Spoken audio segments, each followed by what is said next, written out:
Hello friends, welcome to the construction Gyan. आज का जो हमारा टॉपिक होने वाला है वो लेबर प्रोडक्टिविटी के ऊपर होने वाला है। लेबर प्रोडक्टिविटी बहुत इम्पोर्टेंट टॉपिक हो जाता है हमारे लिए, क्योंकि किसी भी बिल्डिंग को कंस्ट्रक्ट करने में लेबर और मिस्त्री का रिक्वायरमेंट होता है, और वो दिए गए हुए काम को कितने समय में करता है उसके उसके कैलकुलेशन के लिए हम उसके प्रोडक्टिविटी को समझते हैं कि वो कितना काम कर सकता है, और उसके अकॉर्डिंग ही हम उसका एस्टिमेशन बनाते हैं कि वो प्रोजेक्ट कितने समय में ख़त्म हो सकता है। तो लेबर प्रोडक्टिविटी जो है वो हम नॉर्म्स के अकॉर्डिंग ही लेते हैं, और उसी के अकॉर्डिंग हम एस्टिमेशन करते हैं कि किसी भी घर को बनाने में कितना लेबर रेट आएगा और कितना खर्च आएगा। ये सारा चीज़ कैलकुलेशन हम उस नॉर्म्स के अकॉर्डिंग ही करते हैं।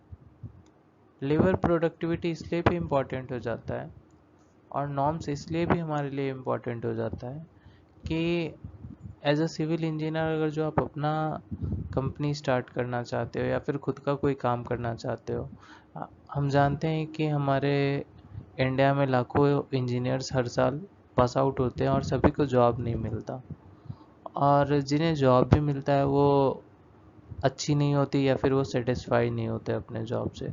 तो हर इंसान, हर जो सिविल इंजीनियर है वो यही चाहता है कि हम खुद का एक कंपनी स्टार्ट करें और हम अपना खुद का काम करना शुरू करें, किसी के अंडर में वर्क ना करें। तो उनके लिए भी नॉर्म्स इम्पॉर्टेंट हो जाता है। जब तक वो ये नहीं जानेंगे कि एक लेबर और एक मिस्त्री की काम करने की क्षमता क्या है, तब तक वो ये अनुमान नहीं लगा पाएंगे कि क्या हमारा रेट आएगा उस काम को पूरा करने में। ठीक है। जैसे ऐसे लेबर कॉन्ट्रैक्टर भी बहुत सारे लोग होते हैं जो काम करते हैं, तो वो उनको कितना कॉस्ट पड़ेगा, ठीक है, पर स्क्वायर फीट के हिसाब से या रनिंग मीटर के अकॉर्डिंग या फिर क्यूबिक मीटर के अकॉर्डिंग, जैसे भी क्या रेट पड़ेगा वो कैलकुलेट करने के लिए नॉर्म्स का इम्पोर्टेंस बहुत ज़्यादा हो जाता है। तो चलिए आज हम देखते हैं एक प्लान के अकॉर्डिंग कि उस घर को बनाने में क्या लेबर रेट आने वाला है। ठीक है। तो ये हमारा प्लान है, और इसी प्लान के अकॉर्डिंग हमने रेट कैलकुलेट किया है कि इस घर को बनाने में क्या कॉस्ट आएगा, क्या लेबर रेट आएगा। So material estimation of house plan. ठीक है। Work calculation. तो जैसा कि हम जानते हैं कि किसी भी काम को पूरा करने के लिए एक प्रोसीजर होता है, मतलब कि कोई भी काम जो होता है वो एक प्रोसेस के थ्रू काम किया जाता है। तो उसी तरह से जो हमारा कंस्ट्रक्शन का भी जो वर्क है वो एक प्रोसेस के थ्रू होता है।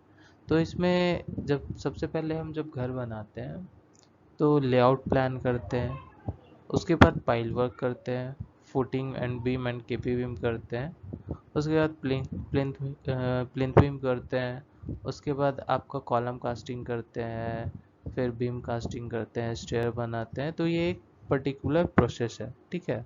तो हम चलिए देखते हैं कि कितना वर्क किस काम में हमारा कैलकुलेट होके आया है। तो पाइल वर्क के लिए हमारा 23.754 क्यूबिक मीटर आया है, फुटिंग वर्क के लिए और बीम केपी बीम वर्क के लिए 2.71 क्यूबिक मीटर आया है, और प्लिंथ ब्रिक वर्क के लिए 20.01 क्यूबिक मीटर आया है, जो कि आपका 10,500 900 ब्रिक्स लगेगा। मतलब पूरे प्लिंथ वर्क में आपका जो ईंट लगेगा वो आपका 10,005 ईंट लगेगा। और डीपीसी वर्क जो है वो 1.621 क्यूबिक मीटर होता है। डीपीसी तो आप जानते ही होंगे कि डीपीसी का फुल फॉर्म होता है डैम प्रूफिंग कोर्स वर्क। ठीक है। डीपीसी हम इसलिए कास्ट करते हैं ताकि जो हमारा ग्राउंड लेवल का जो वाटर हो वो आपके वॉल के ऊपर ना चढ़े, इसलिए हम प्लिंथ बीम के ऊपर डीपीसी कर देते हैं। ठीक है। कि वाटर एब्जॉर्ब होके वो ऊपर ऊपर की सतह पे ना चढ़े। सेप्टिक टैंक का ब्रिक वर्क जो है वो आपका 3.58 क्यूबिक मीटर आया है। 1790 नॉस ऑफ ब्रिक्स लगा है इसमें। प्लास्टर वर्क आपका 3.58 क्यूबिक मीटर आया है। कॉलम कास्टिंग वर्क आपका 9.50 क्यूबिक मीटर आया है। स्टेयर कास्टिंग वर्क आपका 2.377 क्यूबिक मीटर आया है। ब्रिक वर्क जो आया है आपको टोटल बिल्डिंग मतलब टोटल कंस्ट्रक्शन का वो आ रहा है 23.36 23.36, ठीक है, नहीं टोटल नहीं, सॉरी, ये आपका आया है प्लिंथ बीम के ऊपर में जो ब्रिक वर्क हुआ वो उसका आया है, तो आया है आपका 16,650 नॉस ऑफ ब्रिक्स, ठीक है। तो आपका ये और प्लिंथ बीम दोनों का ऐड करके टोटल ब्रिक वर्क आपका हो जाएगा, ठीक है। बीम कास्टिंग वर्क आपका 5.28 क्यूबिक मीटर आया है। स्लैब कास्टिंग वर्क आपका 16 क्यूबिक मीटर आया है और प्लास्टर वर्क आपका 15.25 क्यूबिक मीटर आया है। 1500 square feet inner outer both, ठीक है, अंदर बाहर दोनों मिलाकर 5000 स्क्वायर फीट आया है, ठीक है। आपका शटरिंग वर्क एंड डीशटरिंग वर्क जो आया है 365 स्क्वायर मीटर आया है और रेनफोर्समेंट प्लेसमेंट वॉल्यूम जो आया है मतलब कितना सरिया लगेगा वो आपका 6.150 क्यूबिक मीटर, और अगर जो केजी में बात की जाए तो 4960 केजी स्टील लगने वाला है, ठीक है। तो thumb rule of civil work labour productivity, ठीक है। तो इसको कैलकुलेट करने का जैसे है कि मैंने बोला कि नॉर्म्स के अकॉर्डिंग लेते हैं और उसमें एक थंब रूल होता है, हम वो थंब रूल के अकॉर्डिंग ही इसको कैलकुलेट करते हैं। तो बार बेंडिंग वर्क के लिए स्लैब और बीम में एक फिटर और एक हेल्पर 1.5 हेल्पर का जो कैपेसिटी होता है वो 170 केजी पर डे का होता है या फिर 200 केजी पर डे का उसका कैपेसिटी होता है, ठीक है, सरिया लगाने में। वहीं अगर जो शटरिंग और फोम वर्क की बात करें तो 12 स्क्वायर मीटर आपका वर्क वन कारपेंटर और 1.5 हेल्पर का होता है, ठीक है। आपका फुटिंग में भी उतना ही होता है, कॉलम में भी उतना ही होता है अप्रॉक्स।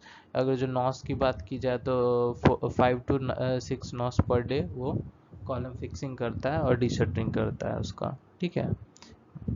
फोम वर्क में आपका बीम साइड्स में आपका 6 square metre per day, column boxes में आपका 3 स्क्वायर मीटर पर डे और स्टेयर में आपका 5 नॉस पर डे।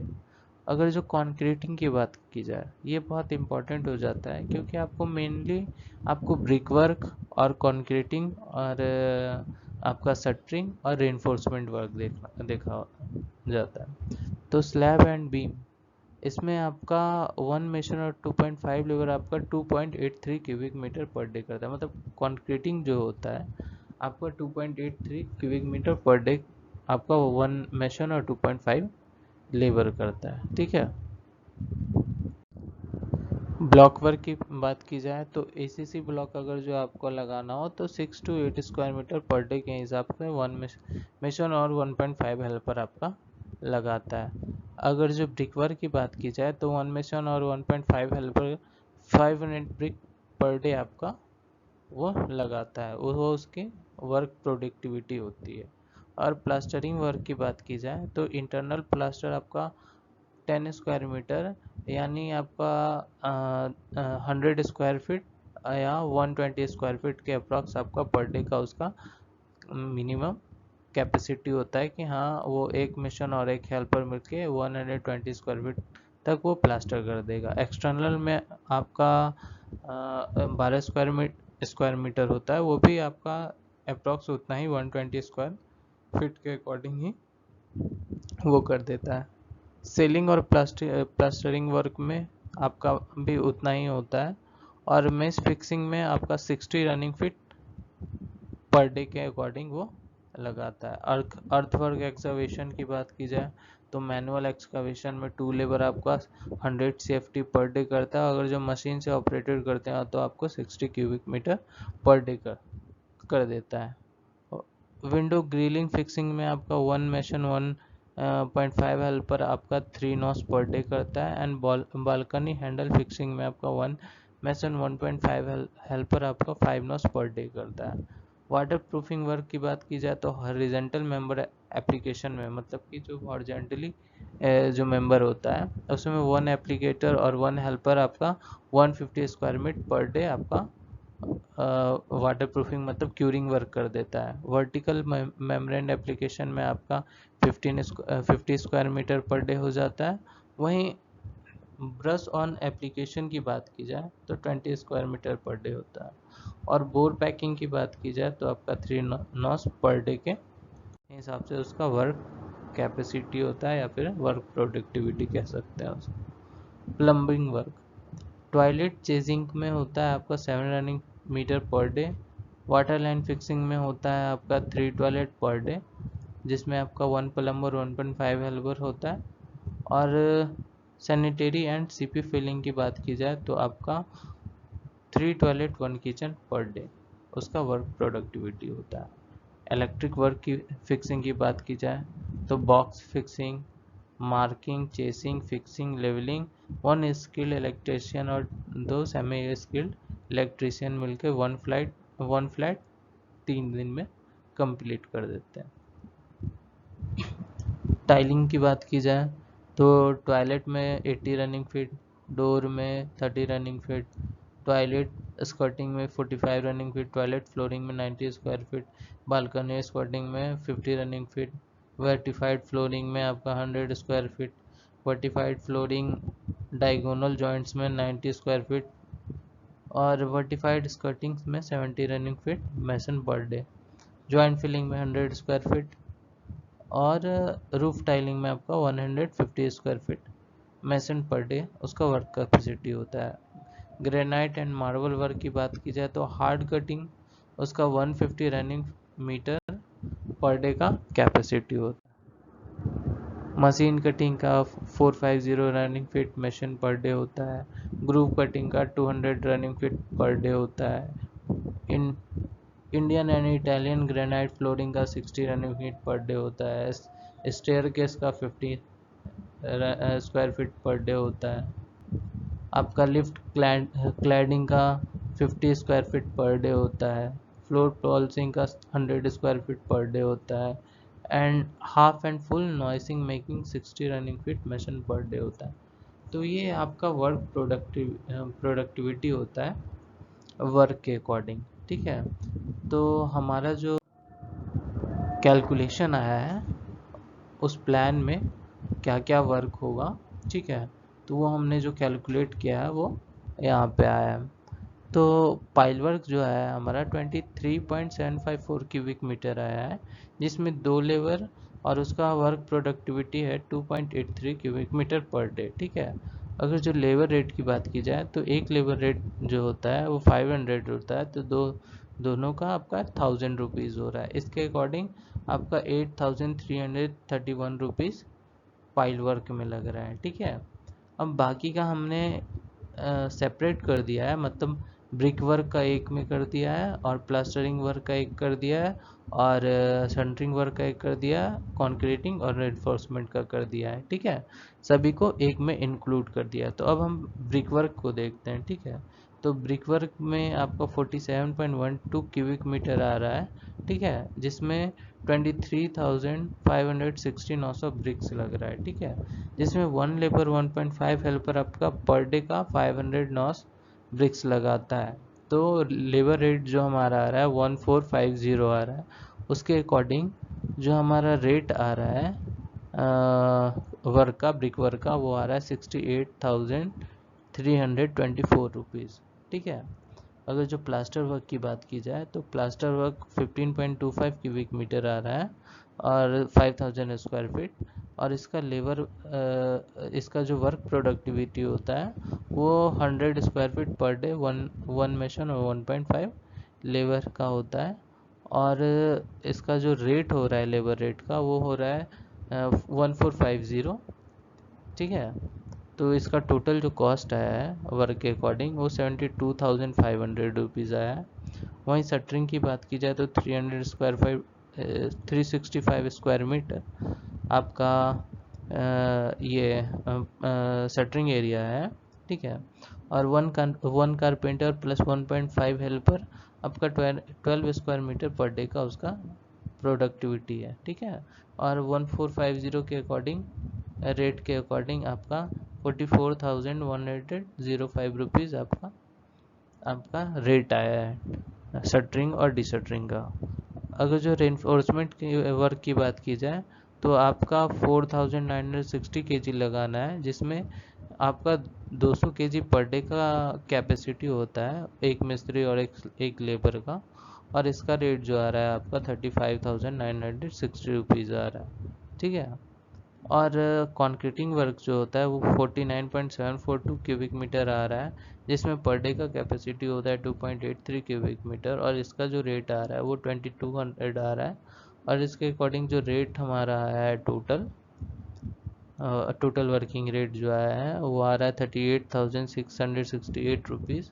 अगर जो टोटल लेबर कॉस्ट की बात की जाए तो ये सारा ऐड करने पे जो हमारा लेबर कॉस्ट आ रहा है, ठीक है, किस किस चीज़ में, पाइलिंग वर्क में, प्लास्टरिंग वर्क में, ब्रिक वर्क में, कॉलम कास्टिंग वर्क में, रेनफोर्समेंट लगाने में और डीशटरिंग में, वो आपका आ रहा है 2,67,888 रुपीज़, ठीक है। कितना एरिया ये आ रहा है आपका टोटल कॉस्ट आ रहा है। और इस बिल्डिंग का जो एरिया है आपका वो 1300 स्क्वायर फीट है। तो अगर जो हम इसका रेट पर स्क्वायर फीट के हिसाब से निकालें, ठीक है, तो 1300 से हमें इतने को डिवाइड करना होगा, तो हमें ये पता चलता है कि इसका जो लेबर रेट आ रहा है वो 206 रुपीज़ स्क्वायर फीट के हिसाब से आ रहा है। कहने का मतलब कि जो ब्रिक वर्क का, कॉलम कास्टिंग का, प्लास्टरिंग वर्क का और रेनफोर्समेंट वर्क का, ये सारा जो वर्क है, ये टोटल वर्क करने में जो लेबर कॉस्ट आ रहा है पर स्क्वायर फीट ये एरिया के अकॉर्डिंग, वो आ रहा है 206 रुपीज़। और अभी जो हमारा मार्केट में जो रेट चल रहा है वो लेबर रेट के अकॉर्डिंग, जो मतलब लेबर कॉन्ट्रैक्टर जो होता है वो लेबर रेट के अकॉर्डिंग जो काम लेते हैं, वो आपका स्ट्रक्चर विथ प्लास्टर वर्क का जो आ रहा है वो सॉरी वो आपका 260 रुपीज़ रेट चल रहा है, ठीक है। आपका 260 रुपीज़ रेट चल रहा है, जिसमें आपको स्ट्रक्चर का काम करना है और प्लास्टर का काम करना है। तो ये जो आपका हो गया ना 55 रुपीज़, ये आपका हो रहा है profit as a contractor. As a engineer अगर जो आप लेबर कॉन्ट्रैक्टिंग में स्टार्ट करते हैं तो आपका जो प्रॉफिट आ रहा है, ठीक है, जो अपना काम करना चाहते हैं, तो इस तरह से वो कैलकुलेट करके समझ सकते हैं कि हाँ हम कितने रुपए में काम लें तो हमें प्रॉफिट हो, और या किस रेट तक हम कम से कम काम कर सकते हैं, ठीक है। तो ये जो आप मल्टीपल करेंगे तो ये आपका जो वैल्यू आएगा वो आपका एज अ कॉन्ट्रैक्टर आपका प्रॉफिट होगा। और इसकी वर्क की बात की जाए कि कितने समय में ये अगर जो काम ख़त्म होगा, तो ये आपका 90 डेज़ का आपका वर्क होगा। तो यही बेसिक सी चीज़ थी जो हमें जानना होता है। और जब तक हम ये जानेंगे नहीं कि क्या कॉस्ट आने वाला है या फिर क्या लेबर का प्रोडक्टिविटी होता है, ना ही हम एस्टिमेट कर पाएंगे और ना ही हम कोई काम स्टार्ट कर पाएंगे। तो अगर जो ये वीडियो आपको अच्छा लगा हो तो लाइक एंड सब्सक्राइब करें, और ऐसे ही कंस्ट्रक्शन ज्ञान में थोड़ा ज्ञान बढ़ाते रहें, और सपोर्ट करें और लाइक एंड सब्सक्राइब करें। Thank you.